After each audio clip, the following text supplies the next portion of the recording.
So maybe it's good for me. I can't see anybody's face. So maybe you have to smile extra big so I can actually see it. I see Sam. Yes, Sam! Okay. So, talking about habits and how to raise your goat. I think one thing, actually, Delisa just yelled it out when Bobby was talking, was about how important the awareness of our bad habits is. That's really the key point. I remember hearing someone say that, like, the self-awareness is 50% of the fight. If you know where you're at, then you know how to move forward, how to push forward. You can make a plan for yourself. I remember I was talking to this one girl. You guys remember the GPA kids that were here two weeks ago? Yeah. Anyone? I can't see your hands. You're gonna have to like wave it. Okay. This is really weird. Okay. So yeah, 2 weeks ago we had these volunteers. They're all high school graduates taking time off, and I was talking to one of the girls, basically on GPA. They're out there to train themselves as people. They go and they fundraise by meeting new people, talking with them, getting to know them, and it's a training of their heart to just open their hearts to new people. And I was talking to one of the girls on GPA, and she told me, like, man, she's really just really frustrated with herself because she felt like before. She's telling me, before I felt like I could meet a stranger and I just felt my heart go out to them and I was really happy to see them. But now when I'm meeting people, I'm hesitant, I'm scared of people. I feel this fear within myself and I don't know what to do. And I was listening to her and I realized she had this habit going in her head, this negative energy that was building in her head because, it was true. She wasn't the person that she wanted to be. She wanted to be a person who could, be happy to meet any new person, and she wasn't there. But the problem wasn't that she wasn't, an ideal person yet. The problem wasn't that she wasn't the GOAT yet. She wasn't the greatest of all time yet. That wasn't the problem. But the problem was that she couldn't accept it. She couldn't accept this is where I'm at. And I was trying to imagine this in my head. It's like being carried down by a current. You're like fighting the current and frantic, like, why am I going downstream? Why am I going downstream? And you're fighting. And acceptance is like putting your feet down on the bottom of the riverbed and saying, this is where I'm at. I'm not upstream yet, but this is where I'm at. And from here I can move forward. So the ability to be honest with ourselves, to really see ourselves with humble eyes. This is where I'm at. It could be, I don't know what you guys are going through in your life right now. There could be some bad behaviors that you're into, and you have to be real with yourself. This is what I'm doing. This is, I don't want to be doing this, but this is where I'm at. I remember the day. I don't remember the day, but I remember the feeling of confessing to my parents about something that I was ashamed that I did.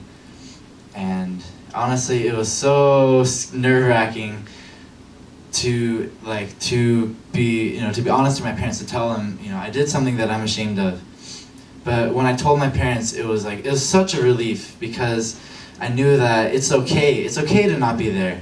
It's okay to, I want to be a good person, but it's okay to not be there yet. It's okay to mess up. It's okay to slip up for a second. The problem isn't the mistake. The problem is what's going on in my head. How am I dealing with that? So when I was able to just be honest with my mom, I did something I'm really ashamed about, and my mom showed me, she gave me the love that actually gave me the energy to overcome the next time and the next time. And now, anytime I slip up, I just tell my mom, straight away, and I know that she'll get me on track. So that's half the fight, is being honest with where am I at.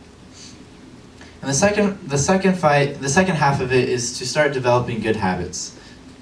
That's funny, today I knew that tonight we're going to be talking about habits and getting towards a good life. And I was sitting in my freshman seminar class, and then my teacher's like, "Okay, class, today we're going to talk about habits." I'm like, wait, what? Oh, that's cool. So today in my class we were talking about what's the process of making a new habit. And the first thing is you have to recognize what's the cue. What's the situation, what's the emotion that triggers me to do something bad? So for me, like, I told my group this, I used to have a bad habit of, we had a cake in our fridge from a birthday party a while ago, and so we had like all this cake. So every night I'd like cut myself a slice, I'd eat my cake. Yeah, this is good. And I'd finish my slice, and I'm like, oh, that's not good. Yeah, it's kind of gross. But it's important to recognize what's the cue. So, you know, this is me, nighttime, I'm really hungry, I have a sweet tooth, and that's why I go for the cake, because it's going to feed my sweet tooth. And when you recognize the cue, the next thing is to recognize, you know, what's the reward? What is it that I'm getting out of this that's making me want to do it? And for me, it's the good feeling, like before I go to bed, I feel good.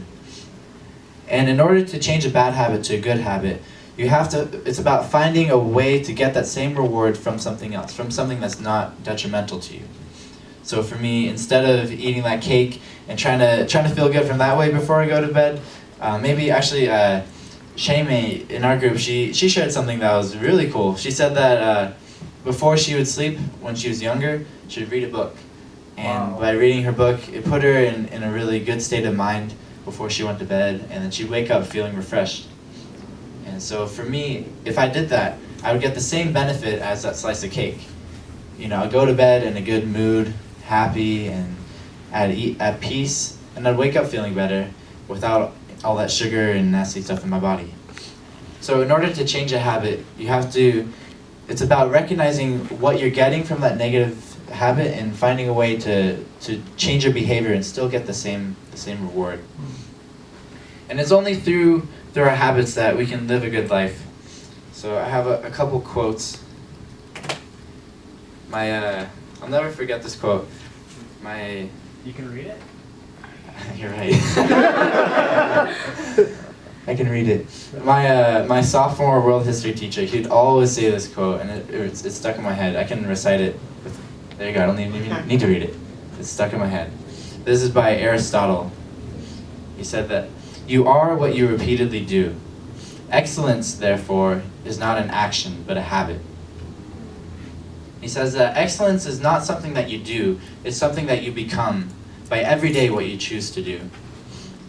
And earlier today I was looking on YouTube for some inspirational things about habits. And anybody know the famous football coach Vince Lombardi? Mm-hmm. Got some sports fans? Yep! Wisconsin Packers. My mom's family's from Wisconsin. So he said, winning is a habit. Winning isn't something you do, winning is a habit.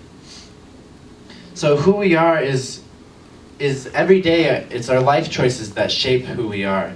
You know, how we choose to treat the people that we see in our class. You know, are we kind to people? Are we encouraging to people? You know, becoming a good person in the future, it's not something that is going to come in the future. It only comes through our daily choices, every day, choosing to be a better person. When we have the opportunity, reaching out, saying hello, you know, shaking someone's hand, even just smiling.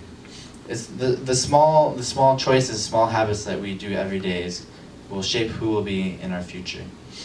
So I hope that tonight, from this discussion night, we can really learn to take an honest look at where we're at in our lives, what it is that we are choosing to do, and change our behavior to guide ourselves towards the life that we want to be, to become the people that we want to be. That's it. Thank you.